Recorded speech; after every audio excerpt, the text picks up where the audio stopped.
I'm now going to invite the three distinguished members of our panel to please join me up here. I'm a bit lonely, so please come and give me some company. And I will quickly introduce the session, and then we'll get our introductory interventions by our distinguished speakers underway. So, please.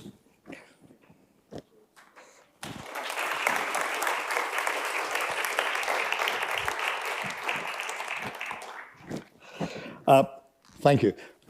Very briefly from my side, of course, I think all of us know very well that Europe has to live in a much more dangerous, unpredictable world. People often ask me, Jamie, is it as dangerous as during your time at NATO during the Cold War? And I say, well, I'm not sure if it's more dangerous or not, but it's certainly a lot more complicated than it was in those days. We have three wars, really, sort of, that are influencing the European calculus. Two are live, active wars, one in Ukraine, of course, the other one is grey zone warfare, which is becoming increasingly frequent, increasingly intense, increasingly kinetic, and affecting a greater diversity of European states at the same time. But we have the war which has not yet taken place, and hopefully never will, which is to confront a full-scale invasion by Russia.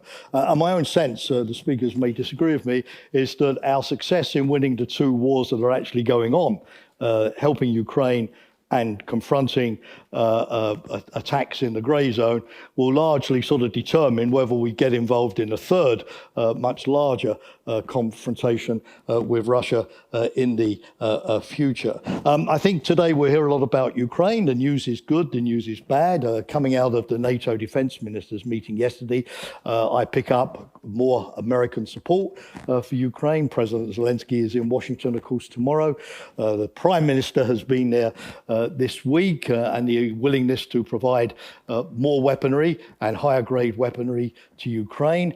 I pick up on the European side, after a couple of months where it seemed as if support was going down, indications now that more European countries are willing to step into the breach and increase their assistance. And Deputy Prime Minister, I congratulate Ukraine on its ability, I say this openly because I can speak in my own name, to take the fight to Russia in terms of diminishing its energy production, which of course not only affects its ability to wage war against you, but also to raise money on international markets to fund its war effort. The grey zone, every day, if it's not cyber attacks, it's GPS interference or jamming, it's mysterious drones, it's less mysterious drones, it's airspace violations, it's sabotage operations, it's the severance of cables, it's election interference. The panoply of risks and vulnerabilities continue. And of course, we now have an interesting sort of dichotomy. On the one hand, all of this hybrid action raises the issue of how do we protect our citizens as they want to be protected, and the role of Europe in protecting its citizens more against the disruptive effects of those hybrid campaigns. But on the other hand, we need more resilient citizens. We need citizens to protect themselves also by taking a greater role in homeland defense. I know, Madam President, in the Baltic states, you've pioneered very much this idea of civilian engagement in cyber defense, in countering disinformation. Germany is looking at conscription. Lots of countries are looking at voluntary types of service. Remember this old Second World War poster, Daddy, what did you do during the war? I think in future we'll be asking our citizens, what did you do when it came to keeping European security safe during a difficult time? And then, of course, how do we, coming out of this, produce not only more secure supply chains? I know that Deputy Prime Minister of Albania, also with us today, looks after energy and infrastructure, having those resilient systems, digital technology, energy supplies, critical supply chains, raw materials are part of the game as well in our resilience. When it comes to our citizens, I mentioned a moment ago, it will come up on the screen, but our Debating Europe program that you're familiar with has been asking young Europeans in particular how they see all of this. Interesting results. Not good news for me as a former NATO official, because it seems that 50% of young Europeans today look to the EU in the first instance instance to be responsible for security and defense, 35% NATO, but only 15% nations. So the notion that security is something that Europeans have to do together to be effective is at least becoming increasingly embedded. But our young people also see the internal security threats like cyber, for example, attacks as perhaps being at least more their immediate concern than the threat of a major war against our borders, against our territory by a power such as Russia. So, in a world in which Europe can no longer depend as much as we thought we could on allies across the ocean and has to increasingly make sure that in the first instance it can take care of its own security interests. Of course, nobody wants to say goodbye to the United States. We should hang on to them as much as we can for as long as we can, clearly. But there is also a clear message that in many areas Europe has to be able to stand on its own 2 feet. How can it do so? How can it achieve that European strategic autonomy that we've been talking about for many years without always knowing what we mean? So that's, I think, is where we are going to have our debate today. But you don't want to listen to me, do you? Of course not. You want to listen through our expert speakers. And as I've said, I'm delighted that Taras Kachka is with us. He is well known in Brussels, of course, because he's responsible for Ukraine's path towards the EU and the Euro-Atlantic integration, Deputy Prime Minister, appointed in July 2025. He also is the trade representative of Ukraine. We've also now got the former president of Lithuania, Dalia Grybauskaitė. Everybody knows her. She's a trustee of Friends of Europe. She's a very well-known, distinguished European stateswoman. She's kindly agreed to join us today. So, Dalia, again, always thank you for that. And we've got Belinda Bulucu, who's Deputy Prime Minister of Albania. I mentioned already that she has a background in energy and infrastructure. And she has been in that role since September 2025, so quite recently. So still, no, my notes are wrong? No, I'm in the position from January 19th. Oh my God, that's wonderful. So my notes were clearly wrong there, but it's good because then you're going to know even more about in terms of your private life and your family life. I imagine that is a very considerable difference in time. But we're delighted to have you as well. So I'll pass the microphone immediately to the Deputy Prime Minister. Obviously, we're looking, Deputy Prime Minister, very much at the moment to Ukraine to give us lessons, particularly in handling, for example, drones, the subject of the moment, and many other aspects of innovation in security, production, and so on. And our ability to learn from you is now fundamental to our ability to protect ourselves. So interesting to hear a little bit more about that.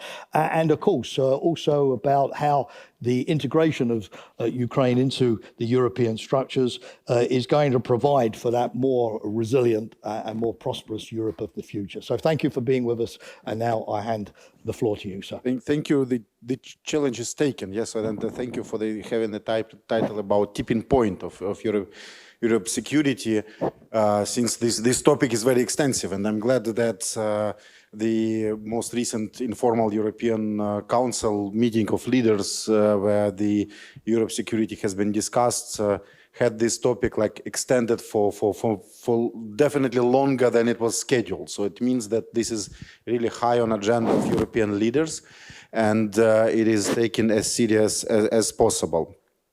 On tipping points, I think that first and foremost, I think that we are living through the profound change of understanding of Europe's security. When I was a student in 2001, there was a European security strategy in this, as you mentioned, that the EU early years of the European security and defense policy. And it is started first or second sentence that the tank war in Europe is impossible. Yeah, so that it was like a axioma, yeah, for in 2001. Now it might be impossible because of drones, yeah, but we faced it in 2023 and I think in 2024 as well.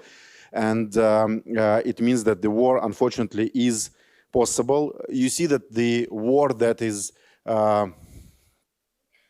extended by Russia is a total war. So that's you saw the pictures, and this is exactly how Russia fight. They literally destroy everything on their way. They are just like, it's really like a disease spreading, you know, it's like cancer spreading in any organism. So it's just literally destroy everything. This is nothing related to humanity, to defending of any values, nothing. This is total destruction, and you need to have a total deterrence to them. So that's why this is a tipping point, that this is really total defense against total aggression on all kind of fronts. Starting with disinformation, cybersecurity, classical, conventional weapon.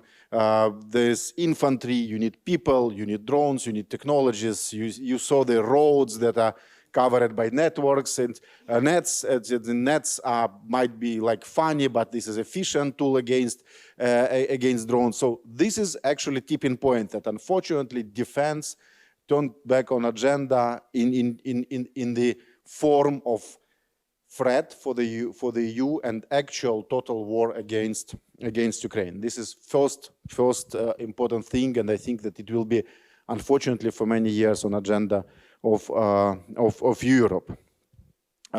In this regard, so that this year we had a lot of talks about security guarantees for Ukraine and eventual peace. And in all the configurations and suggestions, we discovered that the cornerstone of the security guarantees will be strong army, strong defense. And it means that the Ukrainian capability, army capability, is already a security guarantee for Europe. Because if the atrocities will stop, if war will stop, will cease in any form, so we will need to maintain the same big Ukrainian army, capable, properly armed, in order to defend Ukraine and also Europe, as well, because Russia will not stop to be a threat to Europe. Even if war will cease, it will take years and years to shift the approach of Russia towards the globe, yeah, and especially towards Europe. This is second tipping point, and that's why we need to understand how we can maintain this army. So it means to produce what is important and also to have finances for this. So we need really big defense budgets. So it's also like profound change, so that for Ukraine, the war costs 120 billion annually. Half of it we spend from our budget, so that all our taxes and revenues are going to war.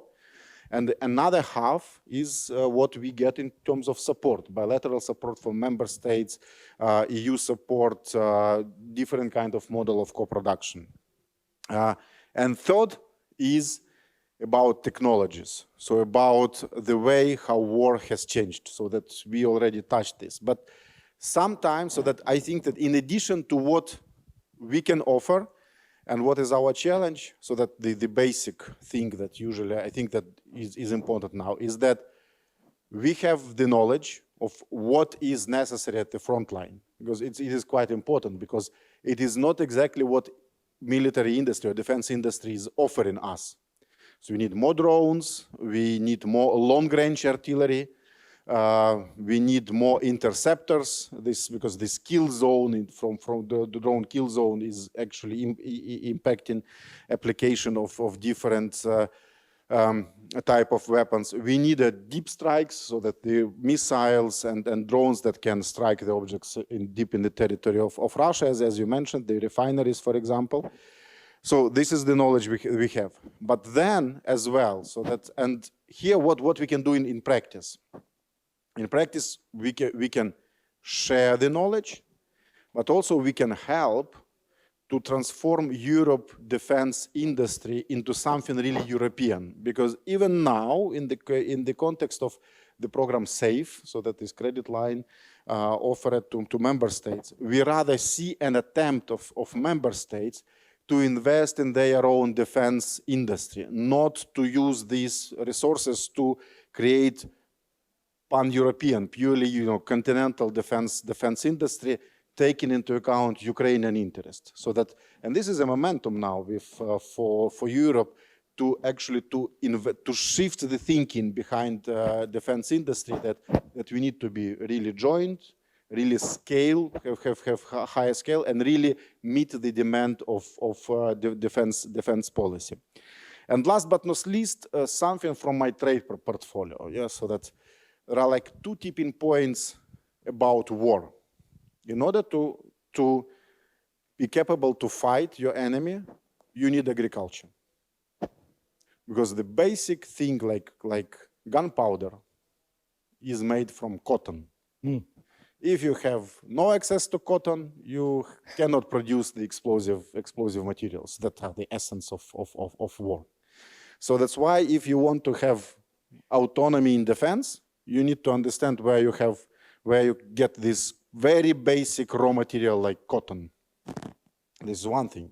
Another thing is that whether Ukraine or Europe is capable to produce its own unique drones. We are. Yeah. But the inside moment of this is that the biggest challenge is that we still working on greater and greater localization of production of spare parts of these drones, because majority of the spare parts are coming from China. So that's why these simple things like video camera on every drone, FPV, it's like the eye of, so the essence of FPV is to have a digital camera. They all are produced in China.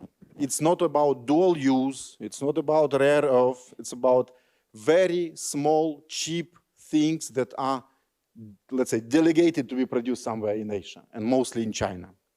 And even the classical, like classical civic drones that are later modified in Ukraine, so we call it Mavics, so are produced still in China. So that this is the top product that we import, civil product that we import from China. It's still like drones. So that's why if we want to be really competitive in this geopolitical competition, if you want to be really autonomous, Ukraine and Europe, we need about localization of very simple things, which are used later to produce weapons. So that's why the classical policies of the European Union and Europe are also quite important to ensure Europe's security. Thank you. Thank you very much, Deputy Prime Minister. Thanks for reminding us. The security policy is trade policy, and if you don't have good supply chains, you don't have good armies as well.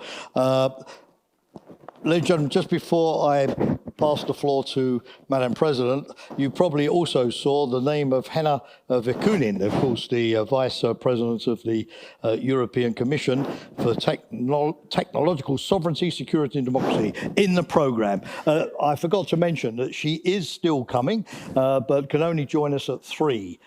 So I will, of course, welcome her to the panel, hopefully when she appears, and she will have her opportunity to make her remarks then.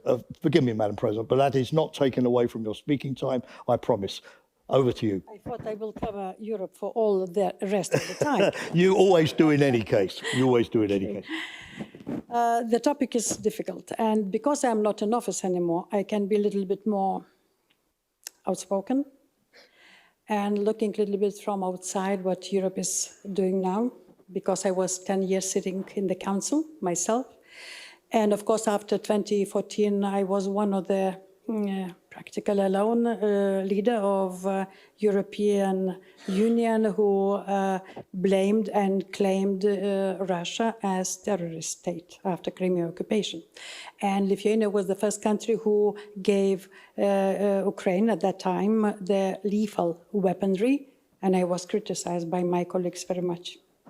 Because at that time, everybody thought, let's leave it, let's not irritate Russia, maybe everything will calm down, and forget it.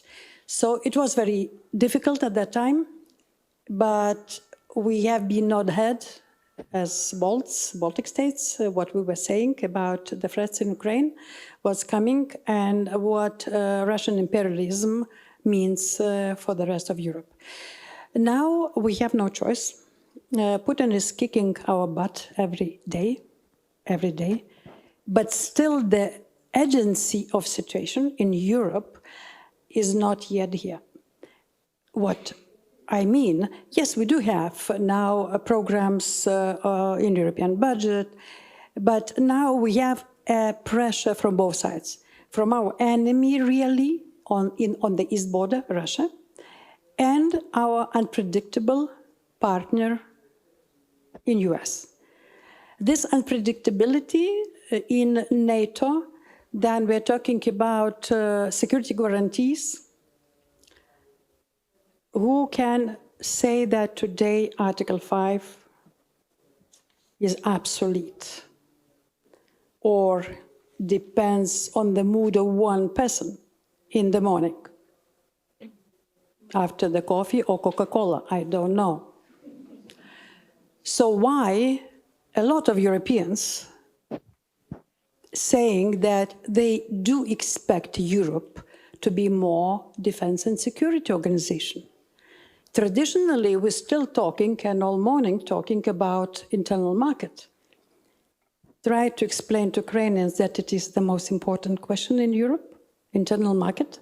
We're still doing it already from 80s discussing about internal market and not able to manage, and still talking about it again. How relevant it is. What agency today in the room, is it only internal market? Or maybe security, and that the time for European Union became not only political, economic organization, but also defense organization. And it looks like that this regionalization, not necessarily confronting or withdrawing from NATO organization, but emphasize on regional European defense. It's only the choice we are given by enemy and by partner. And this understanding, at least in our region, in the East region, from Finland up to down to Romania, it's very clearly understood. Why so urgent and so huge comparative support from this region goes to Ukraine? And we understand that we need to learn from Ukraine, because as a head of state, I can say that the arrogancy of NATO still exist. And I can give the examples what I mean. Then the drones entered Baltic countries, Poland, Estonia. We tried to stop them by F-35 and tried to, and still discussing, can we shoot the drone with millions cost of rockets? Yeah. Yeah. What is it? It's pure arrogance and elitarism of thinking that our military capabilities are so elite and so high developed, but we are not able to fight the drones of 500 euros cost. We're not able to fight them. And this mismatch between how we think we are developed and how we think we are far away from Russian capabilities, in reality, absolutely mismatching and not able to fight back the lower level of technology, lower level of new military capabilities Russia demonstrating to us already on European soil. I am not meaning Ukraine is changing the war every month with new technologies, improvisation, and motivation. What we do in Europe still lack motivation. And then we're hearing, even now, and Prime Minister said very clearly, they also see it, then monies are already coming in European budget for security, defense. Our businesses, European businesses, are rushing in, but again, they're rushing with very expensive equipment to be built again, and which, as a tanks or heavy other equipments, which can be beaten by drone for 1,000 euros price. So again, we're seeing that the business is thinking about the business of the war.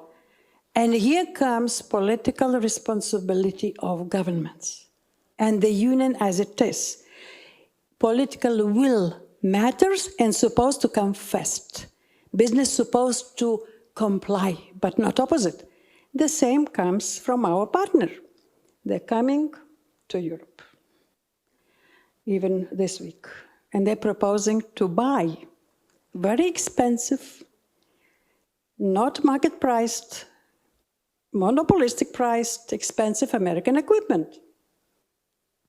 Is it in our interest? Is it in interest to win the war and to defend Europe? Not at all.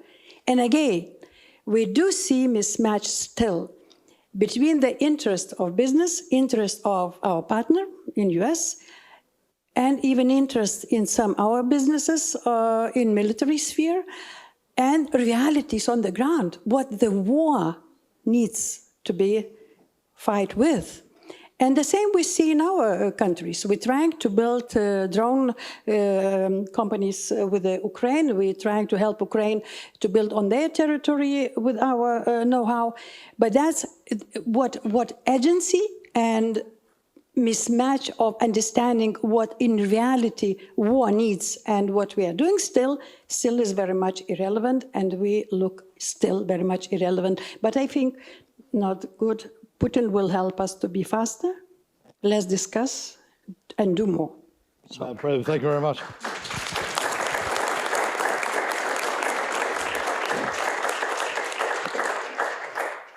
I seem to remember that you were pretty frank speaking when you were in office as well. But it's good that's a good habit that you haven't lost. You make important points about the need for cost effectiveness in military capabilities. You make a good point about armies which are adapted to modern threats, expensive military systems dealing with upgraded civilian capabilities, and speed of innovation. It's remarkable, Deputy Prime Minister, that Ukraine managed to produce, I think, the Flamingo sort of long-range drone, very effective in about a year. You'll correct me if I'm wrong. Whereas it's taken 3 European countries 17 years to produce a medium-range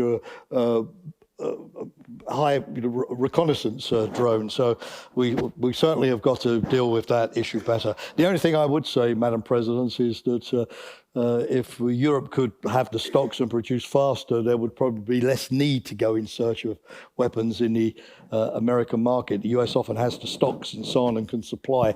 So to some degree, there's a lesson for us as well there. But thank you. Hard-hitting as always. And now we go to the Deputy Prime Minister of Albania, and who's been in the role a lot longer than I suspected. But as I say, you're not bearing the traces of a long time in ministerial office. So much to your credit, Madam Deputy Prime Minister. But give us a sense, at least from the perspective of Southeastern Europe and the Western Balkans, of the role of supply chains, energy security, infrastructure, in building security, in building regional cooperation, and some of maybe the public-private partnerships that you've been using to sort of move Albania and the region in that direction. And again, a hearty welcome to you. Thanks for joining us today. The floor is yours. Thank you very much, Jamie. First of all, thank you for the invitation. I'm very happy to be here and to celebrate Europe. And as everybody knows, Albania is among of the best friends of Europe, this for sure. And we are proud and happy to say this in every stage, because even in the last polls, 91% of Albanians have voted pro to the integration. So I would like to see all this discussion in another optic, that it's important to be said today, because we should not talk about the present security, but for the future of Europe. And I listen very well all the other colleagues here speaking about concrete conventional war. But in the 21st century, is the war just conventional? I want to share with you another story, and I want to thank very much Vasilisa for sharing with us all those moments. And Jamie was very wise when he said that we see maybe in media some seconds of what's happening in Ukraine, but the story is much deeper. And thank you very much for sharing with us. But I will come back to the story very fresh story of Albania, just to show you that the war is not anymore only conventional. In summer 2022, Albania have been hit from a brutal attack, cyber attack from Iran. We are talking about Russia, but we shouldn't forget other enemies of democracy and peace. And we shouldn't forget in any moment that democracy and peace are not permanent. They can be harmed and destroyed in every moment. Without engaging armies, without engaging uniforms, and without engaging the conventional battlefield. It's easy just to use a talented cyber terrorist from an underground room, sponsored sometimes even from governments, as is the case of Iranus, and they can hit the core of life of a country. It's a new form of war, but that can harm a country in the same wave and intensity as a conventional war. In July 22, Albania have been paralyzed from this brutal attack. Every kind of government services or public services have been blocked for weeks and weeks, creating a big problem in economy, in the everyday life of our citizens, and making us sensitive for first time in front of a new war, the war of technology.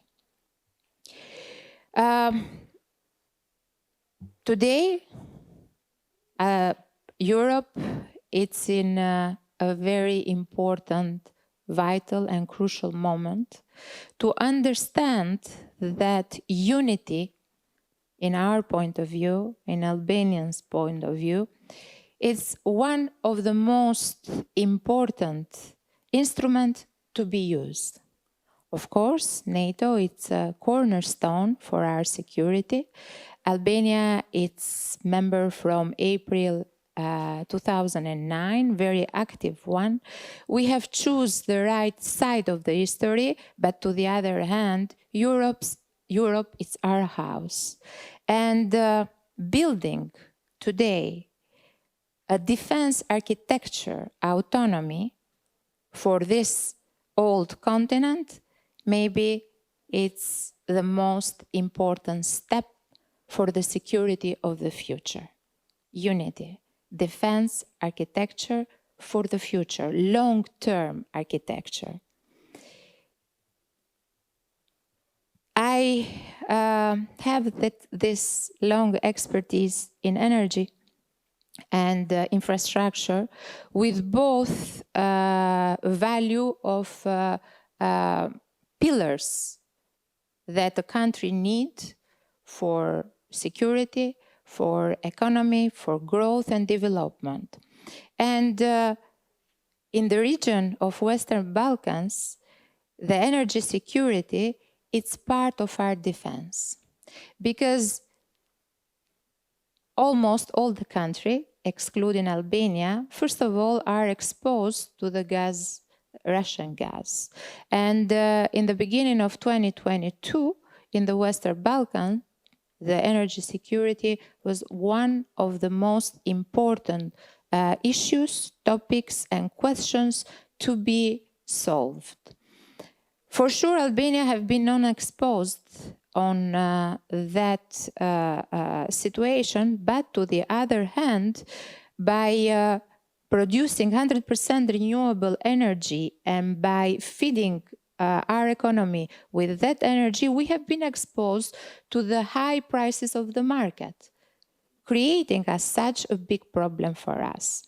So integration for Albania, it's a vital question with with the other European countries. But as I said, for us today, it's very important to understand, to deeply understand that the design of a new defense architecture built on the long term, it's a solution for the future and for our new generations. Thank you. Thank you very much.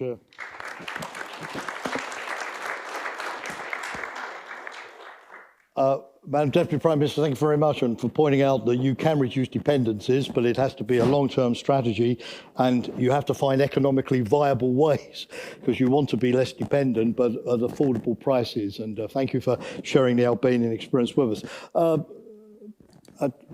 Deputy Prime Minister Kachka, I'm aware that you can't stay with us until the end of the session, so I want to benefit from your presence. I'm going to bring in the audience in a moment, but could you please take up that other question which I put to you?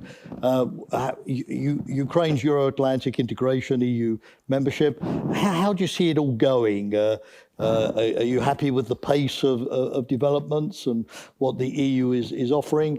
I know that from my point of view as a former NATO official, it's frustrating that we don't yet have a clear path for Ukraine's NATO membership, but I expect the door will remain open. But when you look at Euro-Atlantic integration, how do you see Ukraine, even in the midst of a terrible war, still managing to sort of continue that sort of reform an economic integration process? It'd be good to have your perspective on that. I didn't want to miss it before you have to rush off to another meeting.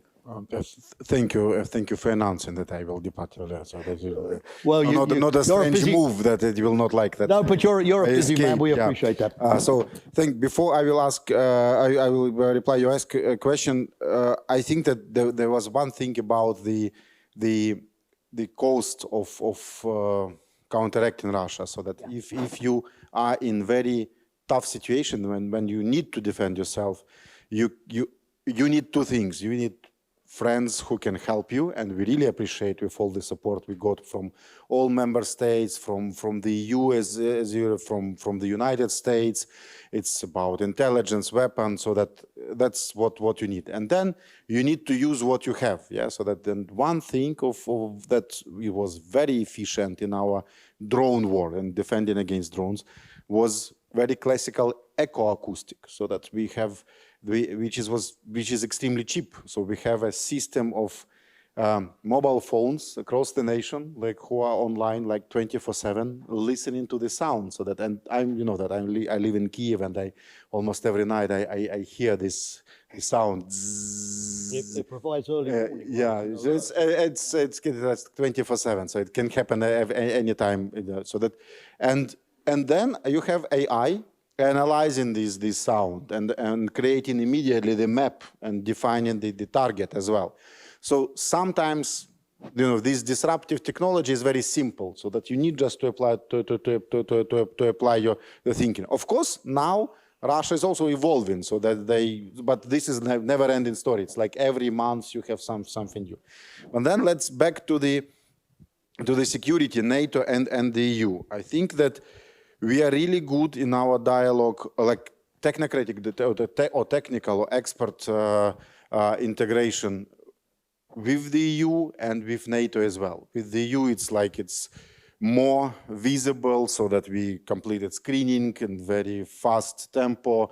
So of course we are still not so advanced as Albania in terms of opening of clusters, because one member state is openly against opening of clusters, but we are not waiting for the change of situation. We are working together with member states on defining the benchmarks on the clusters, and I really appreciate that we have this feedback from member states, and it works.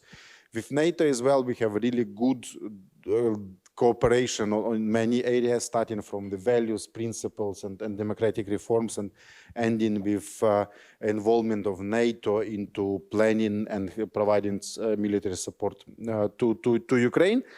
But I think that in terms of security policy, so that referring to what you mentioned, Madam President, so that's that in international law, time also matters. So that the NATO, so Washington Treaty is 1949. Yeah, so that to what extent the Article 5, which is the best security guarantee, I might say, that as a lawyer, but whether it is really so fresh in memory of politicians that they are ready to apply it like axiomatic, you know, with no reflections.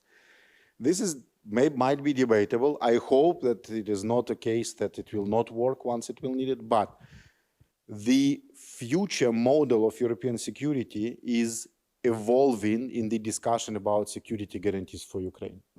What is discussed inside these security guarantees, military part, political part, financial part, is a model that will drive the architecture of Europe's security in the future. So that's why, from this perspective, we are both using the experience of our allies, so the coalition of willing, so that the states that are members of NATO and the EU, and also the unique situation of Ukraine and our unique understanding on how to actually defend and to be secured having Russia as aggressive neighbor. So this is something where we have progress like technocratic, but also something creative. Yeah, thank you. That is a brilliant insight, if you'll allow me to say so, which we don't debate enough, that point, that the future security guarantees for Ukraine also determine the future European security architecture over the long run. It's absolutely correct. And frankly, it's not an idea that we are sufficiently, I think, aware of in our own debates, where we see the sort of two theatres are somehow separate. You've made many good remarks, but that's one that at least I need to take home tonight and think about. Thank you, sir.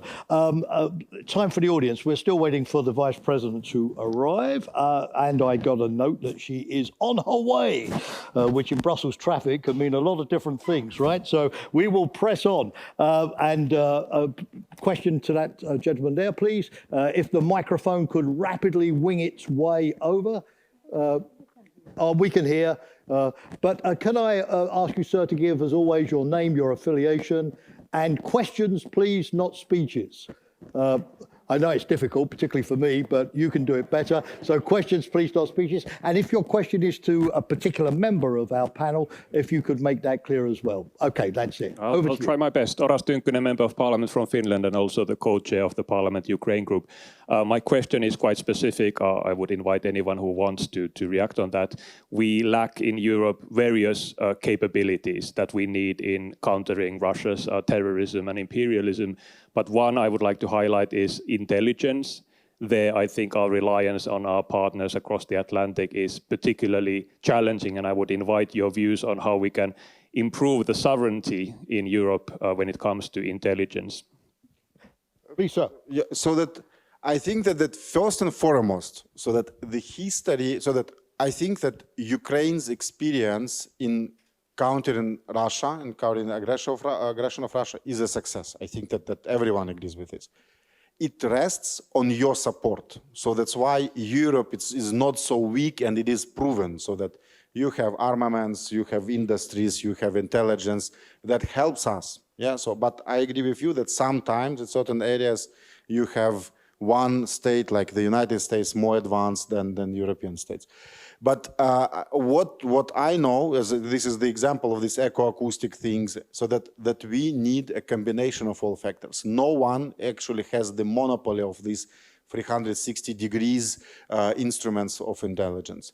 So that's why here I think that we need a very clear push inside the EU and taking Ukraine as well on board on making it more, to bring more solidarity in the areas like intelligence, especially if it's about technology.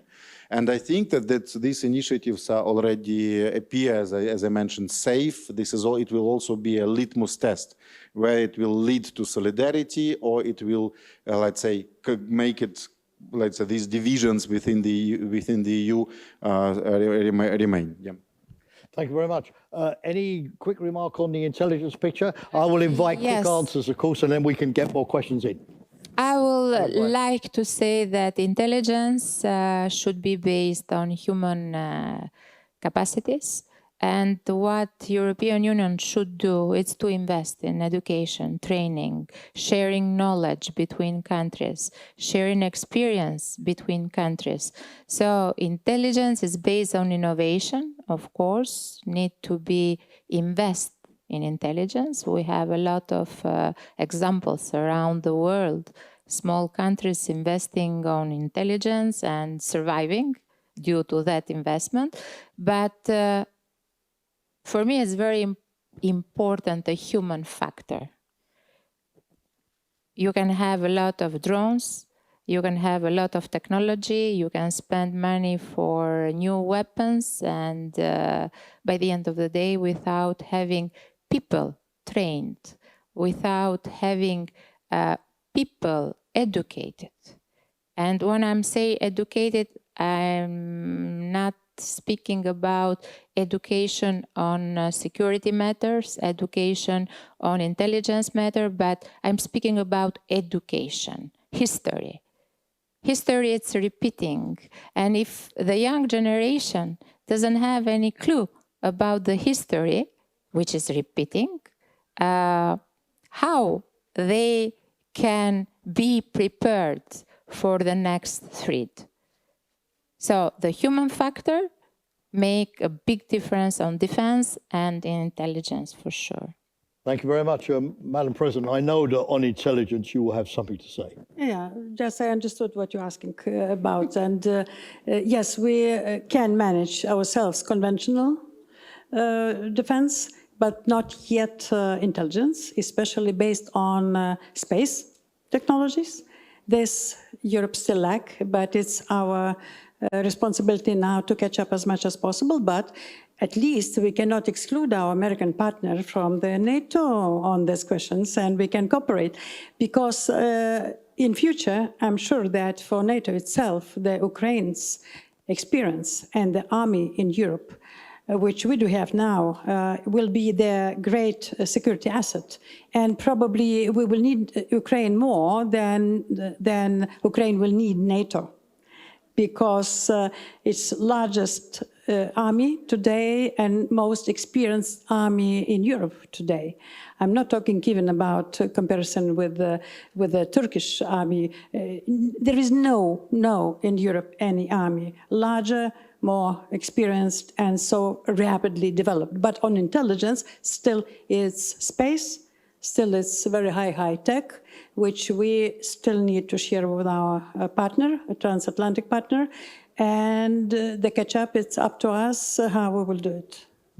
Thank you very much. I think the Vice President's Commission will arrive soon, but let's have a question in the meantime. So, Galinda, please, make it short and snappy, Galinda, if you will, so that we can get an answer in before the next.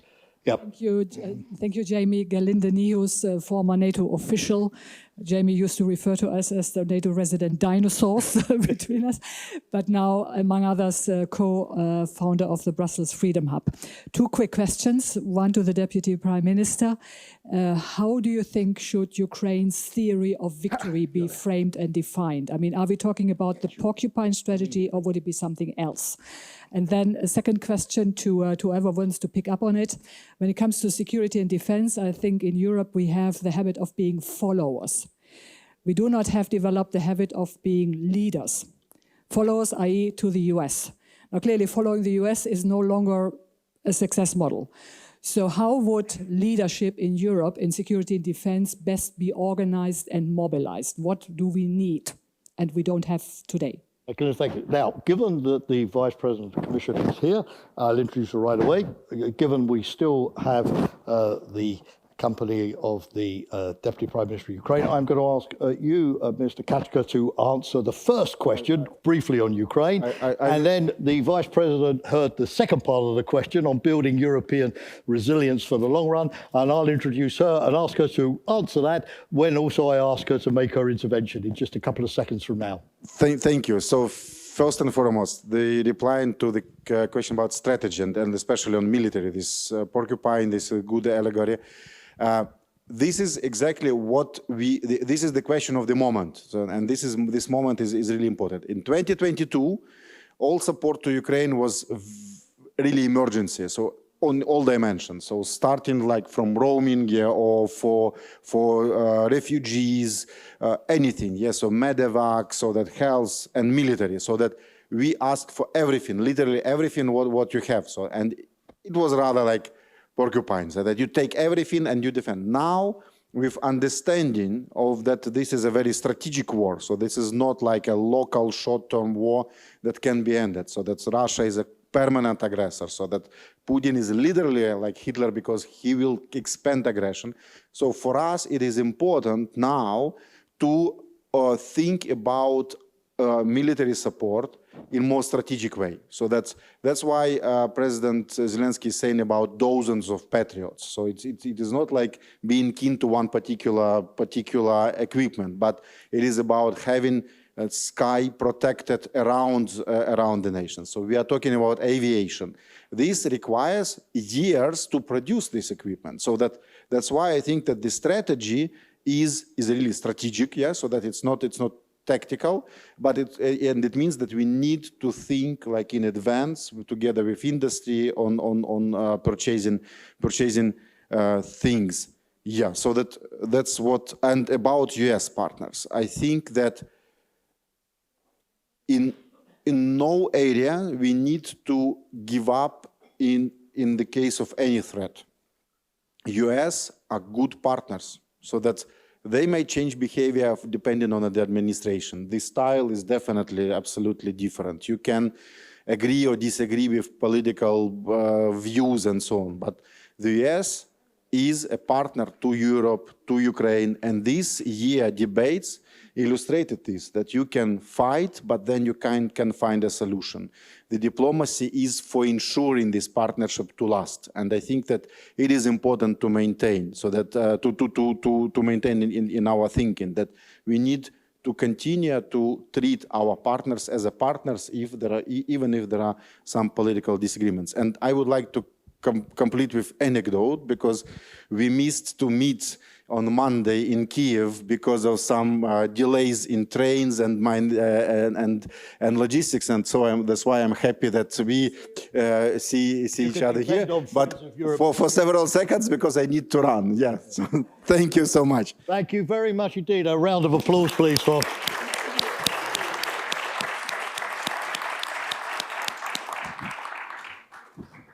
Would you be happier in the middle? Madam Commissioner, thank you very much. I will take Minister Kachka's seat. He's kept it nice and warm for you. Yes. Thank you, ma'am. I've introduced you already, and of course everybody knows who you are. Just before you begin, we've been discussing, I think, issues close to your heart. How can we protect our citizens better against all of these different hybrid phenomena which you deal with on a day-to-day basis? But not only, how can society protect the citizen, but what we should ask of the citizen maybe in the EU in terms of helping to protect society. The role of civil society is very much, I think, on our mind, and how we can be faster, more agile, more innovative in bringing on stream the sort of technologies and the capabilities that we need. So Madam President made the point that sometimes our old-fashioned military capabilities are not best designed to deal with some of these new things that we're seeing, like drones or whatever.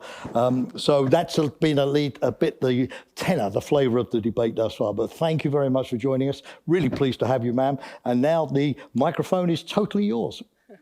Thank you so much. Thank you for waiting for me.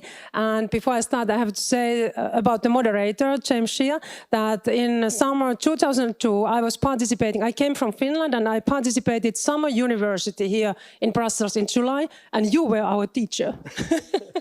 Do you remember? Yeah. You have been, judging by your career so far, by far my star pupil in that case.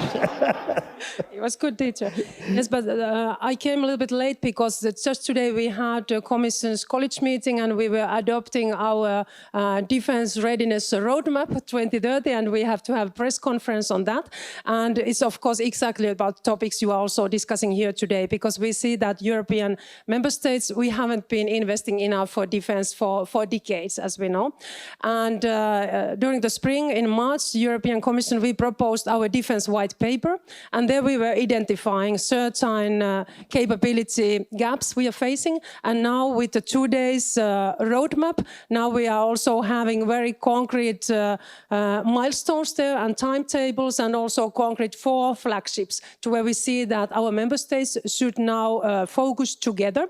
And these are our Eastern Flank Watch and our drone initiative, and also our space defense initiative, and also our air defense shield. So we see that these 4 flagships are now the areas where we are calling our member states to set up coalitions around this, that we can really fill also those capability gaps we are facing. And of course, all this work we are doing in the European Union side, when it comes to defense, the idea is to support our member states to really meet NATO capability targets, because we know, of course, NATO is the military organization, and it's setting the targets for the member states, and they are organizing and planning, of course, defense together. And in the European Union side, we can give a lot of support for our defense industry, and we can also facilitate the cooperation among member states. And of course, also we can invest, for example, to critical infrastructure and to military mobility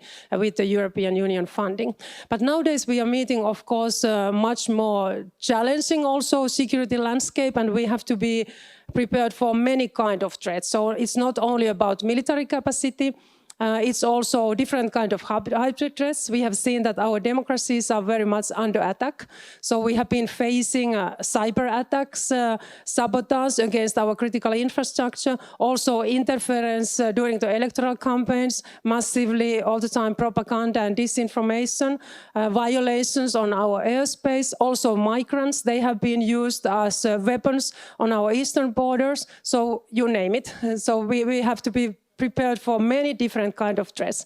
And that's why when this commission started in December, we had very clear priorities. So one is security, another one is competitiveness, and they are of course very much also interlinked, because especially those countries who are leading in technologies, they have also the security capacity. And that's why it's very important that we are building our technological capacity together with our defense capacity, that we are also able to defend ourselves.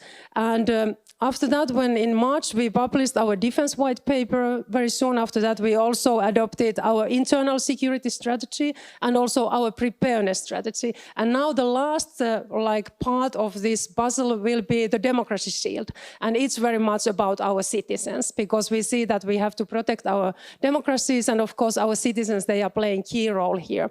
And especially we will focus to the role of the citizens. So we want to empower our citizens, and we see that especially, of course, education, situational awareness, literacy, digital skills, they are playing a very important role. Because if our citizens, if they don't have good literacy or digital skills, it's very easy to spread different propaganda and disinformation in our societies. So the citizens are really key here.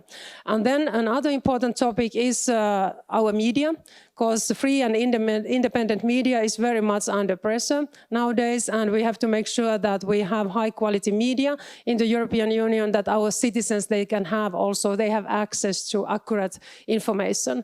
And so I think these are like the 2 main pillars. And of course, very important is also to protect our electoral processes, because we see that there is hostile actors who are trying to destabilize our societies by attacking during the electoral processes, using cyber attacks, and also different kind of misinformation, disinformation, and propaganda. So maybe this is like my opening remarks for that, but then I'm very willing, of course, to continue to discuss on with you. Thank you very much indeed for joining the debate and also for remembering those old days. I'm glad I didn't put you off international relations and international affairs. That would have been a terrible tragedy. So let's continue. Galinda, I hope that your question was sort of answered, at least partially, in the remarks of the Vice President of the Commission. So we'll carry on to others. And the hands are up. I see that gentleman there. Followed by the gentleman behind him. Again, name, affiliation, please, sir, and a quick question. Yes, thank you so much. My name is Jeppe Kofod. I'm a former foreign minister from Denmark and former colleague to you in the European Parliament. So my question is really, we talk a lot about defense, which is of course accurate, but how do we fight back? of the threats we are facing. The hybrid warfare we are talking about. One example, when I was foreign minister, we adopted the first regime where we can sanction the perpetrators of hybrid warfare, cyber warfare. We can attribute and also sanction individuals and organizations. How do we fight back? How do we do cognitive warfare the other way around? How do we defend ourselves? What type of discussions will you enter in, and what kind of ideas should we subscribe to? Because I think we are too much only on one side of the coin, the defensive side. What about our offensive side? Ukraine is doing it right by attacking Russian energy infrastructure at the moment. We see it. But what are Europe doing to fight back? That's a very important question, because there's been this sense that we have to absorb the shock and stay resilient, but that deterrence or making the aggressor pay is much more difficult. So I think all of our three panelists want to have a word on that, a very important question, but I begin with you, Madam Vice President, please.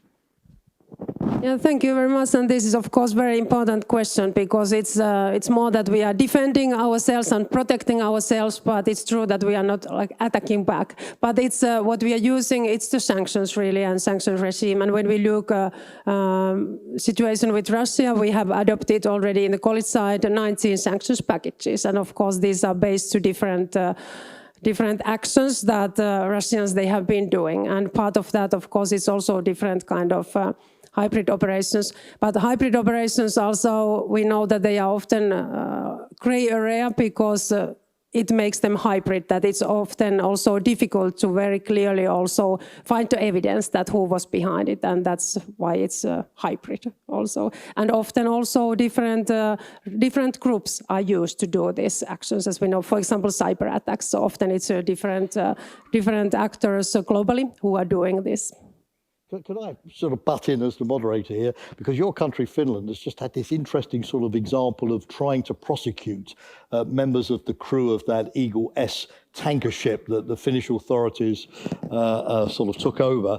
But it shows the difficulty, doesn't it, of using existing sort of European laws, in evidence and ownership and all of registration, all these things, to sort of go after these sort of hybrid actors. Is there a need to also change a lot of laws and legislation to give either the EU or European countries sort of wider powers to board ships, for example, or at least to make it less easy for these people in the grey area to sort of escape and get back on their ship and sail away?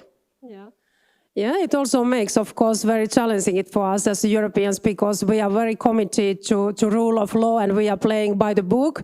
And then our hostile neighbor, it's not respecting any rules, as we know. So making also difficult, of course, for us. But especially about this case, yes, Finnish court was ruling that they didn't have the competence on this topic in the end.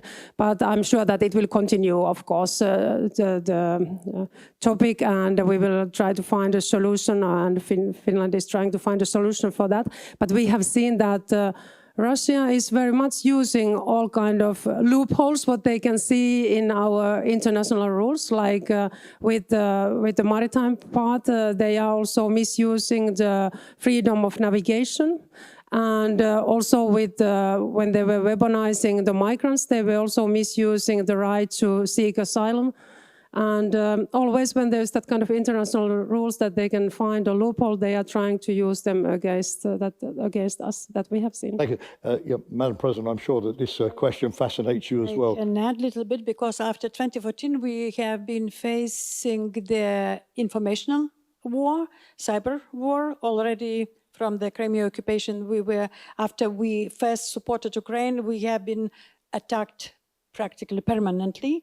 Cyber attacks, almost about 50,000 attacks per year we received already from that period of time. So, and it's very much again about political will of governments. Yes, you're right that we try to be rule of law, international obligations, whatever, but there is a lot of possibilities, to navigate between, and it's about courage.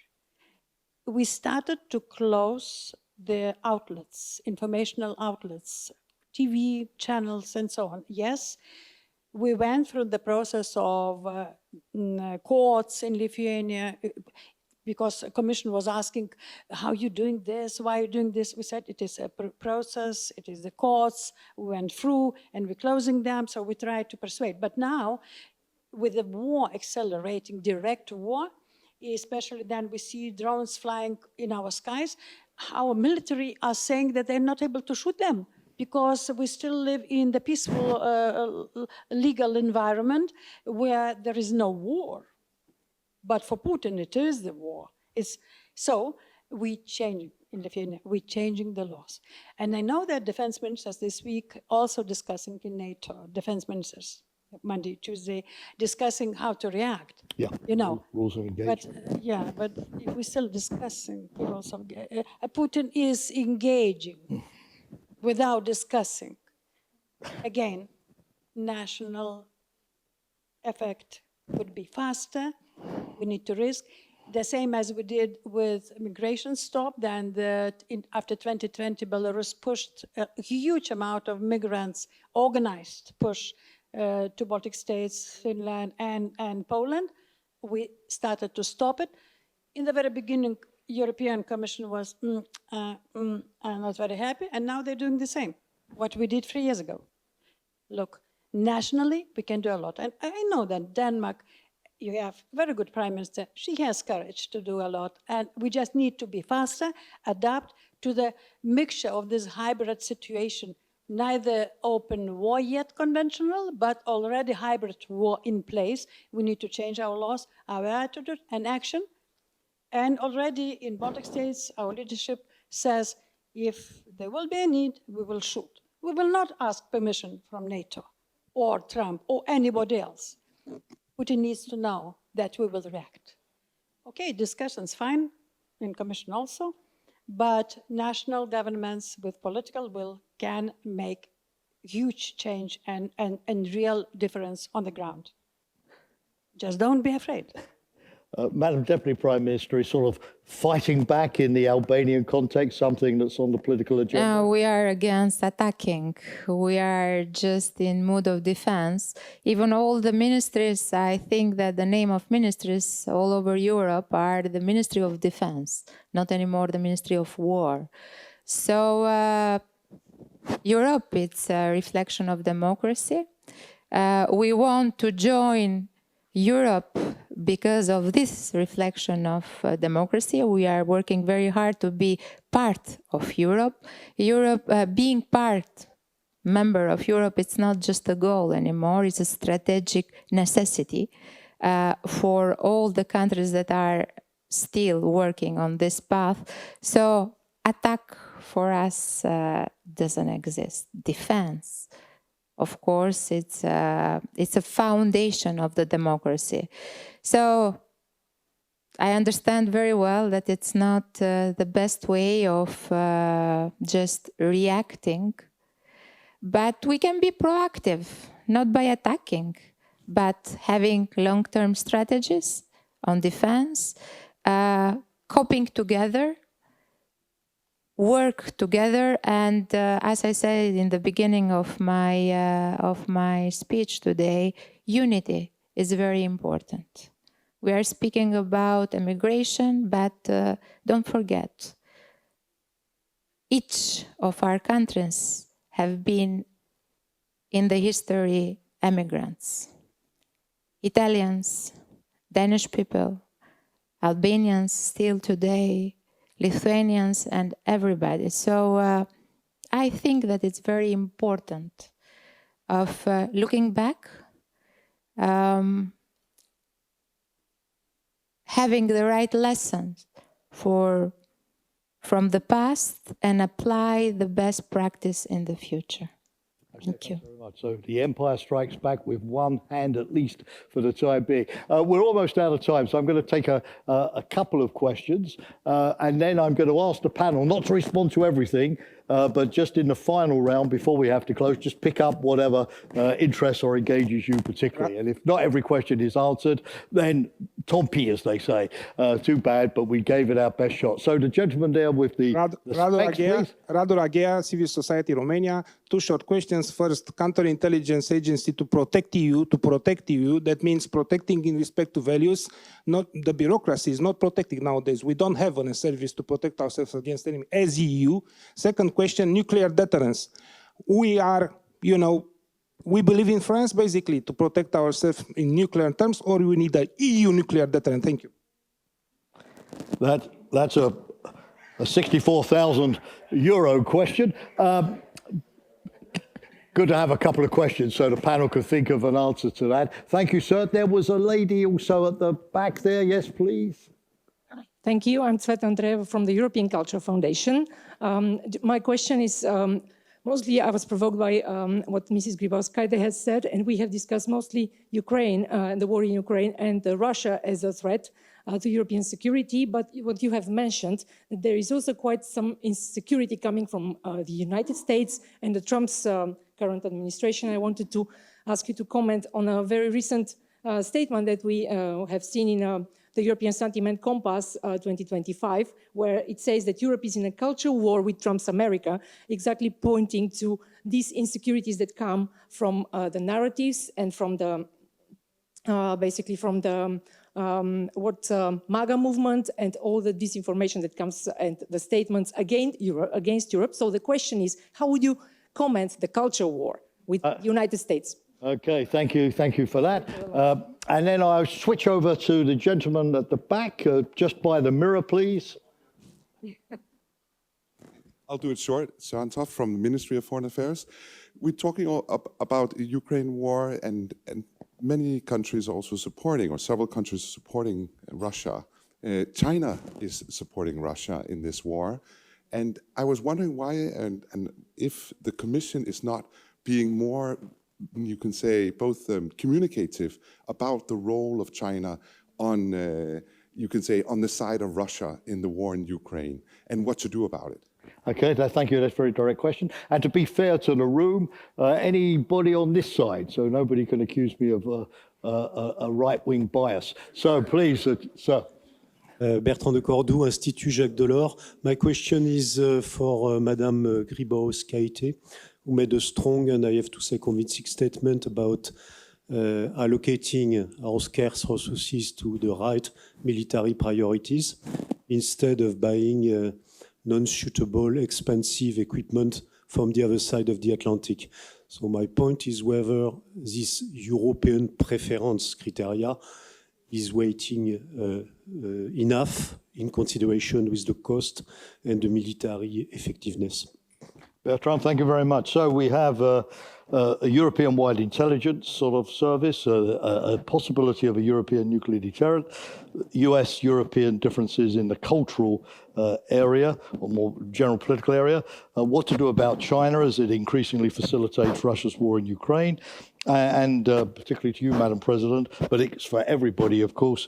Are we missing an opportunity with all of this extra defence spending to focus Europe and European defence industry on the capabilities that most serve our direct security needs? So, great questions. Thank you very much. Sorry if I didn't manage to get some more people, but that provides for a good series of closing remarks, beginning with you, Madam Vice President of the Commission, please. As I said, just pick up whatever you want to. Yes, maybe I could answer about the global situation as a whole, because nowadays we see really that technologies and security, they are very much interlinked. And of course, European Union has been an area that we have been very open for businesses and global cooperation. And still, of course, we are an area who is very much supporting multilateral cooperation and rule-based order, but we see, of course, every day that it's challenged.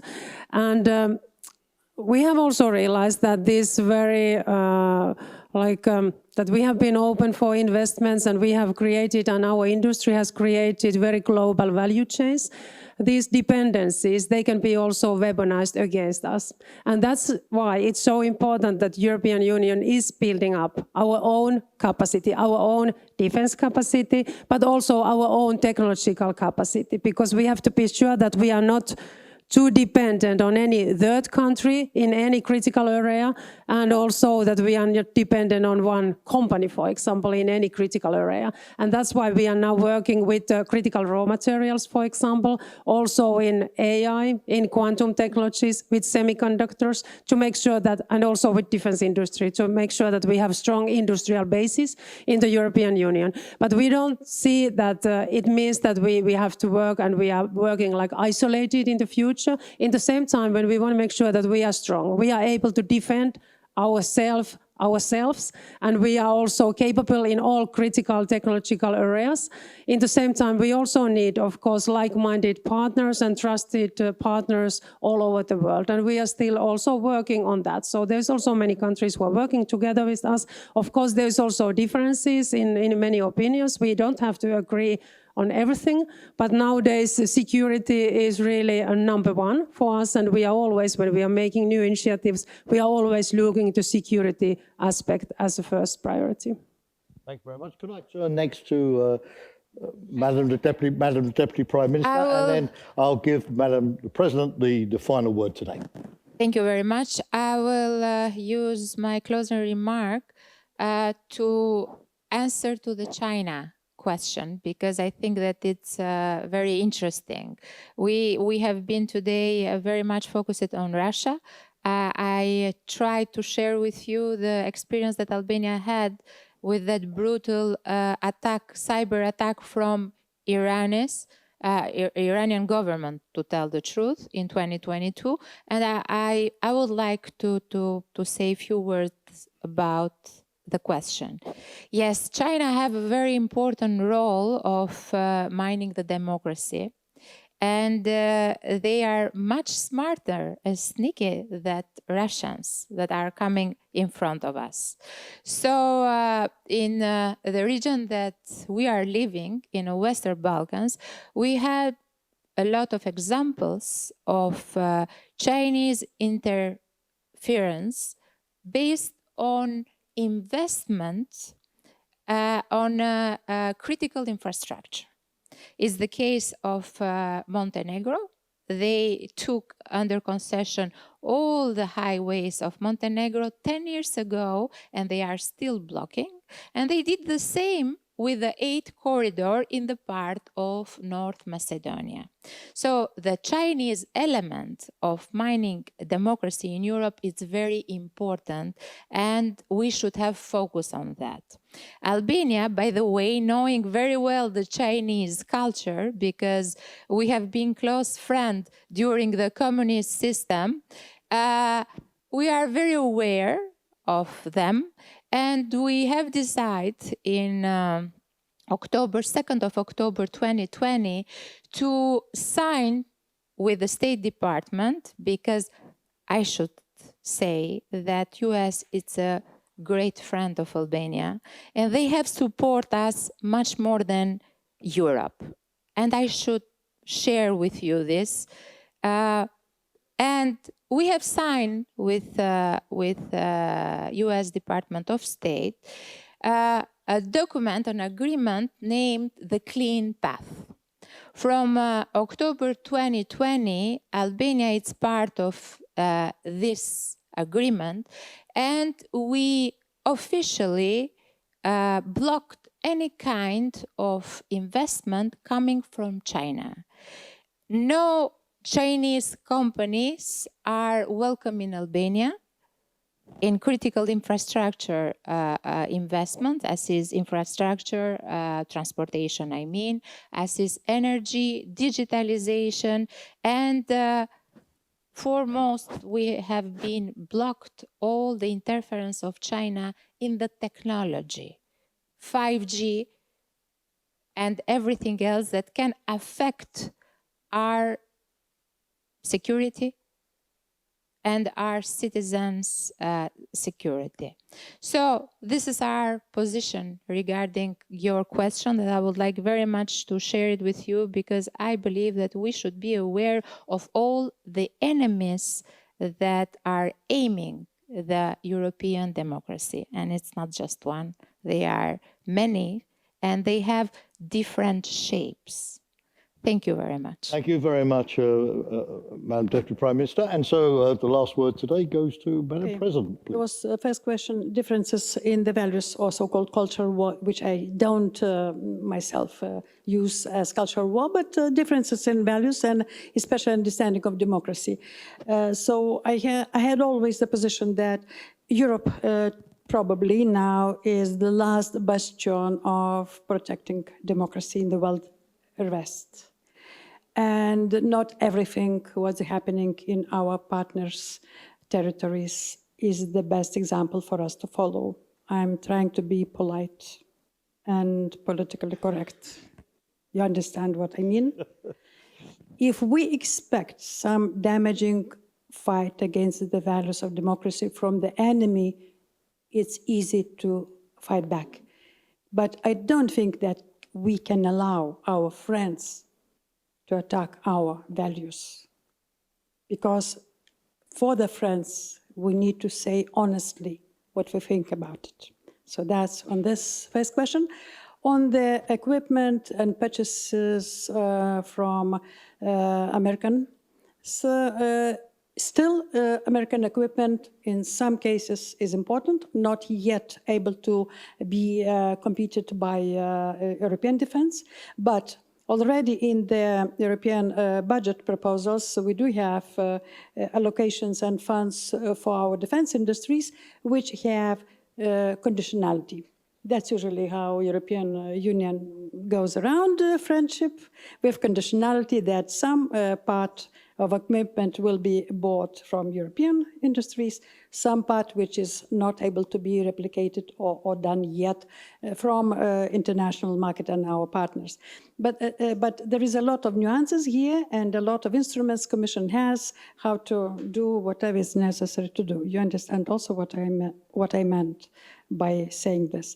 But the problem is, in general, even no matter it's American or European industry, that still our business, military businesses, still, they're trying to produce equipment from a nation, heavy equipment, which not very useful for today's war. It is expensive and not reflecting the necessity what's happening on the ground. Because, as I said, the war is changing every month. And it's practically, you cannot compare what was 3 years ago with today's war. And the lack of agency and change in our industries, either in US or even in Europe, still we do have this intention to grab the monies, but not to produce what is necessary to win on the ground. And here political will comes again, and political responsibility of governments come again. Politicians, governments, institutions need to order what industry and businesses need to produce, and not otherwise, no matter which Americans or Europeans. Thank you very much. Ladies and gentlemen, I apologize sort of half sincerely for taking 10 minutes away from your coffee break. You don't need coffee in the afternoon. You just need it in the morning, right? So it's far less serious than in the morning. I'm now going to wrap up by giving a detailed summary of what was said by every speaker. That was, of course, a joke, a very bad one.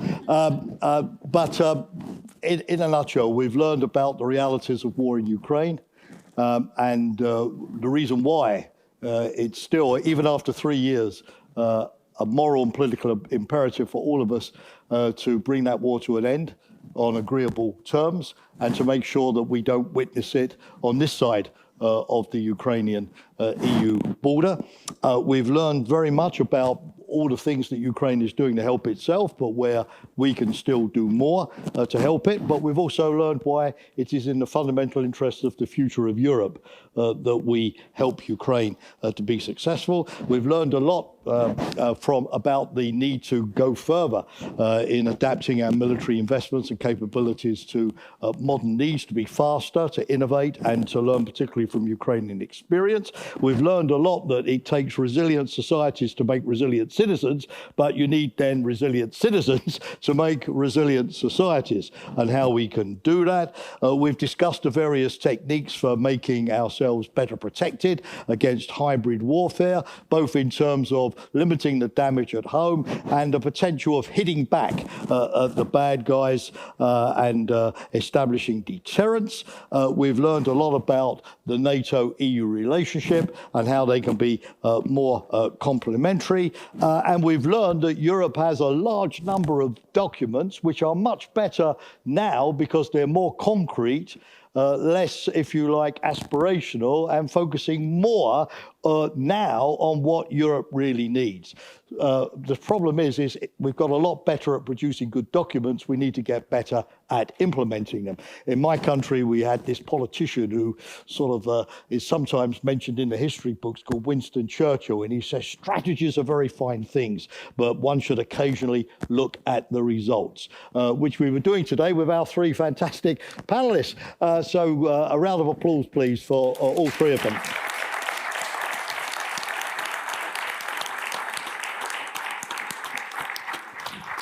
I trust that you enjoyed the debate, but also learned from it as much as I sincerely did. So again, thank you very much. It's busy for all of you, but thank you for giving us your time and your intellect.